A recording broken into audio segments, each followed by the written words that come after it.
महाराज दिलीप की गो भक्ति और गुरु भक्ति। अयोध्या के चक्रवर्ती सम्राट महाराज दिलीप के कोई संतान नहीं थी। एक बार वे अपनी पत्नी के साथ गुरु वशिष्ठ जी के आश्रम में गए। पुत्र पाने के लिए महर्षि से प्रार्थना की। महर्षि वशिष्ठ ने ध्यान करके राजा के पुत्र न होने का कारण जान लिया और बोले, आप देवराज इंद्र से मिलकर जब स्वर्ग से पृथ्वी पर आ रहे थे तो आपने रास्ते में खड़ी कामधेनु को प्रणाम नहीं किया। शीघ्रता में होने के कारण आपने कामधेनु को देखा ही नहीं। कामधेनु ने आपको शाप दे दिया है कि उनकी संतान की सेवा किए बिना आपको पुत्र नहीं होगा। महाराज दिलीप बोले, गुरुदेव, सभी गायें कामधेनु की संतान है, गो सेवा तो बड़े पुण्य का काम है। मैं गायों की सेवा करूंगा। वशिष्ठ जी ने बताया, मेरे आश्रम में जो नंदिनी नाम की गाय है वह कामधेनु की पुत्री है, आप उसी की सेवा करें। महाराज दिलीप सवेरे ही नंदिनी के पीछे पीछे वन में गए। नंदिनी जब खड़ी होती तो वे खड़े रहते, वह चलती तो उसके पीछे चलते, उसके बैठने पर ही बैठते और उसके जल पी लेने पर ही जल पीते। वे उसके शरीर पर एक मक्खी तक बैठने नहीं देते थे। संध्या के समय जब नंदिनी आश्रम को लौटती तो उसके पीछे पीछे महाराज लौट आते। महारानी सुदक्षिणा उस गौ की सायंकाल और प्रातःकाल पूजा करती थी। रात को उसके पास दीपक जलाती थी। महाराज गौशाला में गाय के पास भूमि पर ही सोते थे। इस प्रकार 1 महीने तक महाराज दिलीप ने बड़े परिश्रम और सावधानी से नंदिनी की सेवा की। जिस दिन महाराज को गोसेवा करते 1 महीना पूरा हो रहा था, उस दिन वन में महाराज कुछ सुंदर पुष्पों को देखने लगे और इतने में नंदिनी आगे चली गई।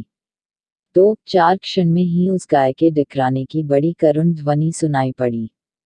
महाराज जब दौड़कर वहां पहुंचे तो देखते हैं कि एक झरने के पास एक बड़ा भारी सिंह उस सुंदर गाय को दबाए बैठा है।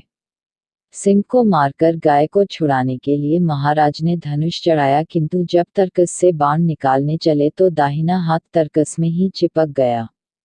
आश्चर्य में पड़े महाराज दिलीप से सिंह ने मनुष्य की भाषा में कहा, राजन, मैं कोई साधारण सिंह नहीं हूँ, मैं भगवान शंकर का सेवक हूँ। अब आप लौट जाइए। जिस काम के करने में अपना बस न चले उसे छोड़ देने में कोई दोष नहीं होता। मैं भूखा हूँ, यह गाय मेरे भाग्य से ही यहाँ आ गई है, इससे मैं अपनी भूख मिटाऊंगा।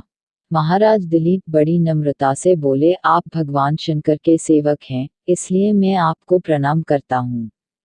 सत्पुरुषों के साथ बात करने तथा थोड़े क्षण भी साथ रहने से मित्रता हो जाती है। आपने जब कृपा करके मुझे अपना परिचय दिया है तो मेरे ऊपर इतनी कृपा और कीजिए कि इस गौ को छोड़ दीजिए और इसके बदले में मुझे खाकर अपनी भूख मिटा लीजिए।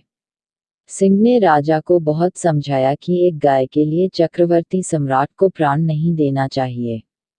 वे अपने गुरु को हजारों गायें दान कर सकते हैं और जीवन में हजारों गायों का पालन तथा रक्षा भी कर सकते हैं, किंतु महाराज दिलीप अपनी बात पर दृढ़ बने रहे। एक शरणागत गौ महाराज के देखते देखते मारी जाए, इससे उसे बचाने में प्राण दे देना उन्हें स्वीकार था। अंत में सिंह ने उनके बदले गाय को छोड़ना स्वीकार कर लिया। महाराज का चिपका हाथ तरकस से छूट गया। उन्होंने धनुष और तरकस अलग रख दिया और सिर झुकाकर वे सिंह के आगे बैठ गए। महाराज दिलीप समझते थे कि अब सिंह उनके ऊपर कूदेगा और उन्हें फाड़कर खा जाएगा, परंतु उनके ऊपर आकाश से फूलों की वर्षा होने लगी।